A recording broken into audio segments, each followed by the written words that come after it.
ریاست مدینہ خواب ہے اور خواب ہی رہے گا. یہ عام آدمی کے بس کا تو کام ہے ہی نہیں. یہ اسٹیبلشمنٹ ایک انڈیویجول کی طرح نہیں سوچتی. اسٹیبلشمنٹ کی کوئی اپنی ذاتی انا نہیں ہوتی. آگے ہیں جی شکیل احمد ہیں لاہور سے ہو گئے تھے. P T I chairman Imran Khan establishment کے ساتھ اپنی لڑائی کو جس انتہا تک لے گئے کہ اس مکان سے باعزت واپسی اور دوبارہ ایک پیج پہ آنے کے کوئی امکانات ہیں، اس حوالے سے آپ کی ذاتی رائے کیا ہے؟ پہلی بات تو یہ ہے کہ ریاست مدینہ خواب ہے اور خواب ہی رہے گا، چونکہ ریاست مدینہ کے لیے شاہ مدینہ کی قیادت ضروری ہے. یہ عام آدمی کے بس کا تو کام ہے ہی نہیں. اسلام کی بنیادی تعلیمات میں ہے اعتدال اور میانہ روی. اعتدال اور میانہ روی. انتہا اس حکم کی کیا ہے کہ عبادت میں بھی اعتدال. جو باقی کام ہے وہ بھی کر رہے ہیں تم نے، سبحان اللہ. اور کھانے میں بھی ابھی تھوڑی بھوک باقی ہو تو ہاتھ کھینچ لو.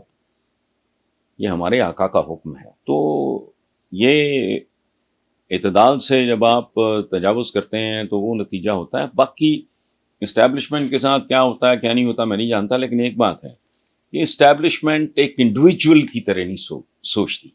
میرا کسی کے ساتھ نفرت ہو جائے، اعتدال میں بھی گزر جاؤں وہ بھی گزر جائے وغیرہ وغیرہ وغیرہ نہیں. اسٹیبلشمنٹ دور تک دیکھتی ہے. ان معنوں میں ایکڈیمکس ہی میں بات کر رہا ہوں، مجھے نہیں پتا.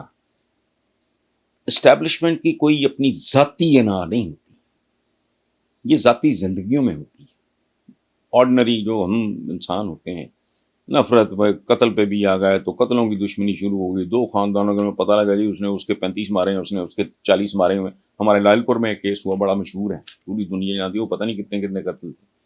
اسٹیبلشمنٹ نہیں. اسٹیبلشمنٹ دور تک دیکھتی ہے، بصیرت ہوتی ہے، اس میں ویژن ہوتا ہے، اور الٹیمیٹ فیصلہ اس کا ملک کے مفاد کے لیے ہوتا ہے، بھلے وہ غلط ثابت ہو.